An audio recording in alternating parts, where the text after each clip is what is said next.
అందరికీ నమస్కారం. ఇవాళ మనతో ప్రముఖ ఆధ్యాత్మికవేత్త జ్యోతిష్య వాస్తు పండితులు బ్రహ్మశ్రీ ఉమామహేశ్వర సిద్ధాంతి గారు మనతో ఉన్నారు. వారితో మాట్లాడదాం. గురుగారు నమస్కారం. ఆయుష్మాన్ భవ. గురుగారు, సెప్టెంబర్ నెలలో కర్కాటక రాశి వారికి ఎలాంటి ఫలితాలు ఉండబోతున్నాయి కాస్త వివరించండి. సెప్టెంబర్ నెల కర్కాటక రాశి అంటే మనం ఇందాక వార నక్షత్ర యోగకరణాలు చెప్పుకున్నాము. గ్రహ సంచారం ఏ రకంగా ఉందో ఇప్పుడు మనం చెప్పుకున్నాము. దాన్ని బట్టి అనుసరిస్తే బుధ చంద్రులు కర్కాటక రాశిలో ఉన్నాడు. ఆశ్లేష నక్షత్రం అయినందువల్ల చంద్రుడికి కర్కాటక రాశికి అధిపతి. కానీ కర్కాటక రాశికి అష్టమ శని ప్రభావం. అష్టమ శని అనగానే అత్యధికమైన కష్టాన్ని తీసుకొచ్చేది. అష్టమ శని అర్ధాష్టమ శని పెట్టే శని ఏలినాటి శని కంటే ఎక్కువ పెడతాడు. ప్రతి విషయములోని ఈ యొక్క అష్టమ శని ప్రభావం వల్ల ప్రతి విషయంలోని ఆచితూచి మాట్లాడాలి. ఎంతటి కోపం వచ్చినా అనగదొక్కుకోవాలి. మీరు ఖర్చు పెట్టే ప్రతి పైసాని కూడా ఆలోచించి ఖర్చు పెట్టాలి. ఎవరిని నమ్మినా అందంగా నవ్వుతూ మాట్లాడుతూ వచ్చి మీతోటి మంచి మాటలు చెప్పి దోచుకుపోతారు. దొరికిన కూడా దోచుకుపోతారు. ఇంకేముంది? కర్కాటక రాశి వారికి అనుకూలతత్వమైన పరిస్థితి కాదు అష్టమశని ప్రభావం వల్ల ఈ యొక్క సెప్టెంబర్ నెలలోనే. అందులోని రాహు బుధచంద్రుల మీద దృష్టి పడగానే కొన్ని విపరీతకరమైన పరిస్థితులు వస్తుంటాయి. అంటే ఏంటంటే రాహు అన్నది చండాల గ్రహం. ఆ చండాల గ్రహం ఇచ్చే ఫలితాలు ఏముంటాయి? కొన్ని ఇబ్బందికరమైన స్థితిని కలిగిస్తుంది. కాబట్టి మనం మాట్లాడే ప్రతి మాటను ఆచితూచి మాట్లాడాలి. ఎట్టి పరిస్థితుల్లోని తొట్టుబాటు కానీ తొందరపాటుతనం కానీ ఉండకూడదు. మాట్లాడే పరిస్థితి జాతకం. ఎవడో మనకంటే చిన్నడు వచ్చాడు, నీ ఆండబాబు అన్నందువల్ల తప్పు కాదు. మర్యాదించాలి, గౌరవించాలి.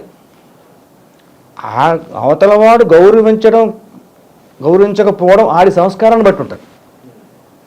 ఇప్పుడు మనం ఉన్న పరిస్థితిని బట్టి ప్రతి వాడిని కూడా గౌరవించాలి. ఎన్టీ రామారావు గారు ఉండేవారట. ఆయన దగ్గరికి చిన్నోడు వెళ్ళినా సరే కొత్తగా వచ్చినోడు, అయ్యా నమస్కారం గురుగారు అండి, నమస్కారం అండి, నమస్కారం అండి అని గౌరవించి కూడా ఆయన. ఇంకా సినీ ఫీల్డ్లో ఉన్న వాళ్ళు ఆయన మాట్లాడు, హలో బ్రదర్ అనేవారు. అటువంటి గౌరవాన్ని నేర్చుకోవాలి. చక్కని గౌరవ మర్యాదను ఇవ్వాలి. ఆడు అడుగుతారో ఉంచుతారో మనకు అనుకుంటా. ఆ రకమైన పరిస్థితుల్లో ఈ యొక్క కర్కాటక రాశి చక్కగా నడుచుకుంటూ వెళ్ళాలి. అయితే గురుగారు, అష్టమ శని ప్రభావం వల్ల కర్కాటక రాశి ఈ నెల అంతా ఇంతేనా? ఈ నెల అంతా ఇంతేనా అంటే కాదు. ఈ నెల 1వ తారీఖు నుంచి 12వ తారీఖు దాకా ఇబ్బందికరమైన స్థితిగతులు ఉన్నాయి. 12వ తారీఖు దాకా మీరు ఎంతైనా ఇబ్బంది పెడతాడు. వచ్చేస్తుంది, చేతికి వస్తుంది, వచ్చేసింది, ఇంకేముంది మనకి డబ్బు అనుకున్నారు, కానీ రాదు, ఇబ్బంది పెడతారు. అటువంటి ఇబ్బందికరమైన స్థితిగతులతో వీళ్ళు వెళ్తున్నారు. తదుపరి కర్కాటక రాశికి 12వ తారీఖు దాటిన తర్వాత కొన్ని గ్రహ విధానాలు మార్పు వస్తుంది. అప్పుడు కర్కాటక రాశి వారికి అష్టమ శని ప్రభావం తొలగదు, కానీ ఉధృతం తగ్గుద్ది, కొంచెం మెరుగుపడుతుంది. అమ్మయ్య కొంచెం ఎప్పుడో రావాల్సిన 100 రూపాయలు ఈ బాలకు వచ్చిందిరా బాబు, 13వ తారీఖు వచ్చింది, 12వ తారీఖు అని ఆనందపడతారు. కొద్దిగా వస్తుంది. అలాగా ఉండి దాకా కూడా ఎంతవరకు ఇలా మధ్యమ స్థానంగా ఉండేంతవరకు అంటే వారం రోజులు ఉంటుంది. 20వ తారీఖు చూసుకోండి, 12 నుంచి 8 రోజులు, 20వ తారీఖు దాకా మధ్యమంగా ఉంది. మరి 20 తర్వాత 21 తర్వాత నుంచి ఇది స్పీడ్ అయింది. ఇంకా స్పీడ్ అయింది. అందుకున్నారు ప్రతి ఊళ్ళను. వ్యాపారం బాగా సాగుతుంది, ఇస్తానన్నాడు వచ్చి ఇచ్చేస్తున్నాడు, తీసుకుంటామన్నది మనం తీసుకుంటున్నాం, సమయాన్ని భోంచేస్తున్నాం. అదేవిధంగా విందు వినోదాల్లో కూడా పాల్గొనే పరిస్థితి ఇక్కడ కర్కాటక రాశికి వస్తుంది.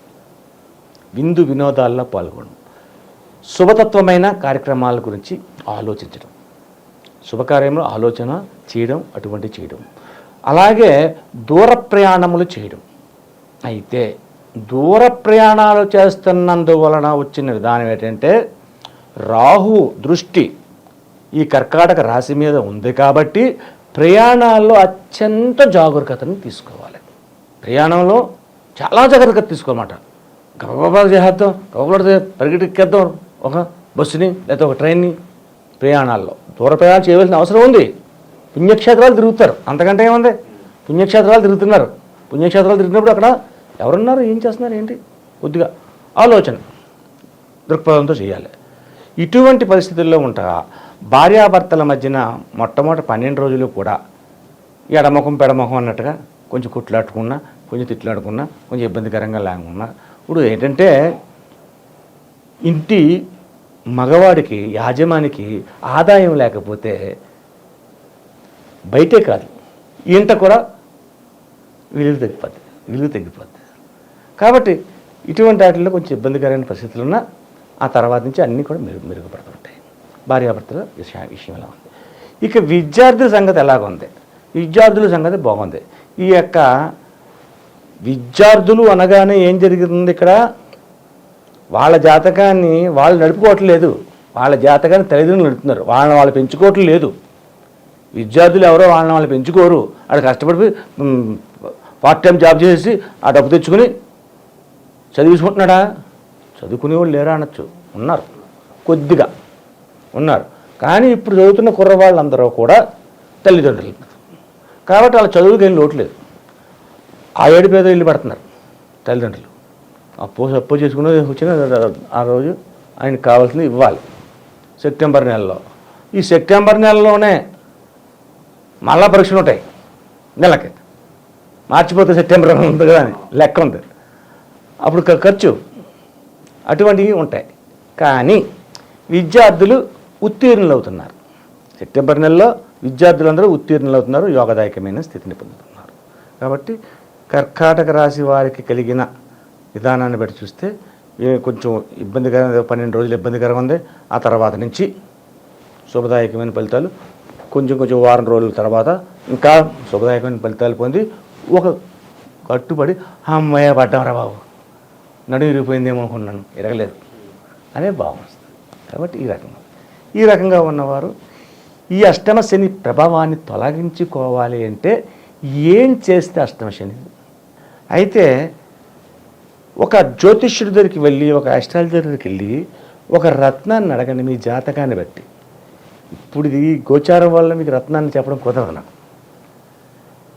ఒక రత్న ధారణ చేయాలి. ఏదో ఒక ఉంగరం ఉందనుకోండి, ఒకటి నీల ఉంగరం ఉంది, ఆ నీల ఉంగరాన్ని పెట్టుకోవాలి, వస్తుంది. మీకు నప్పుతుందో లేదో చూడాలి.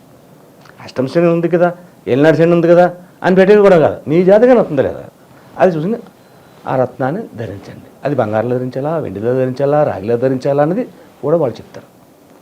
తదుపరి ప్రతి శనివారం ఈ యొక్క నెలలో ఎన్ని శనివారాలు అయితే వస్తాయో, 4 వస్తే 4, 5 వస్తే 5, ప్రతి శనివారం ఉదయాన్నే లేవండి. సూర్యోదయం కాకుండా లేచి తలస్నానం చేసి శుభ్రమైన వస్త్రాలు వేసుకుని ఇంట్లో దేవుడి దగ్గరికి వెళ్ళి నమస్కరించుకొని, లేదంటే మీకు వచ్చినట్టుగా పూజ చేసి ఆ వెంకటేశ్వర స్వామి చేయండి.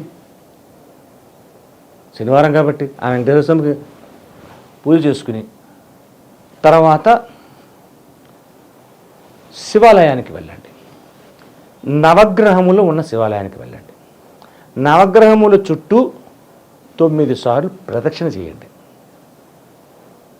9 సార్లు ప్రదక్షిణ చేసిన తర్వాత, లేదా ఆ పంతులు గారు ఉంటారు, ఆయన రమ్మని చెప్పేసి మీ గోత్రాన్ని చెప్పి సంకల్పం చెప్పించి ఓ పూజ చేయించి 9 ప్రదక్షిణలు చేయండి, నమస్కరించుకోండి. ఆ తదుపరి వెంటనే కాళ్ళు చేతులు మొహం కొడుక్కోండి. వీలైతే స్నానం చేయండి. వీలు కాకపోతే కాళ్ళు చేతులు మొహం కొడుక్కుని శుభ్రంగాను కొన్ని నీళ్లు నెత్తి మీద చిలకరించుకుని విభూదిని ధరించడం నాకులా సన్నంగా పెట్టడం కాదు, మొత్తం విభూది నొసలంతా పట్టేయాలి. నొసలంతా విభూది పెట్టి మధ్యన కుంకుమ ధరించి శివాలయం లోపలికి వెళ్ళి శివుడికి ఒక పాల ప్యాకెట్, లేకపోతే ఆ మాత్రం ఆవు నెయ్యి ప్యాకెట్, లేకపోతే ఒక తేనె మీకు తోచింది. తేనె అనగానే ఇంత బాటిల్ ఎట్టుకెళ్తారు, అలా కాదు. శివలింగం తడవాలి, మనం చేసే అభిషేకానికి శివలింగం అంతా తడవాలి. అటువంటి విధంగా చేయండి. చేసిన తర్వాత నమస్కరించుకుని శివుడికి ఇంటికి వచ్చేయండి. ఇంటికి వచ్చిన తర్వాత ఆయిల్ లేని ఫుడ్ తినండి. మీరు తినే తిండిలో ఆయిల్ ఉండకూడదు. ఆయిల్ లేకుండా ఉంటే 1వ తారీఖు నుంచి 12వ తారీఖు దాకా వచ్చే కష్టాన్ని కూడా మీకు తెలియకుండా పోతుంది. ఈ యొక్క పరిహారాన్ని చేసుకుంటే అందరికీ శుభదాయకమైన ఫలితాలు పొందుతారు.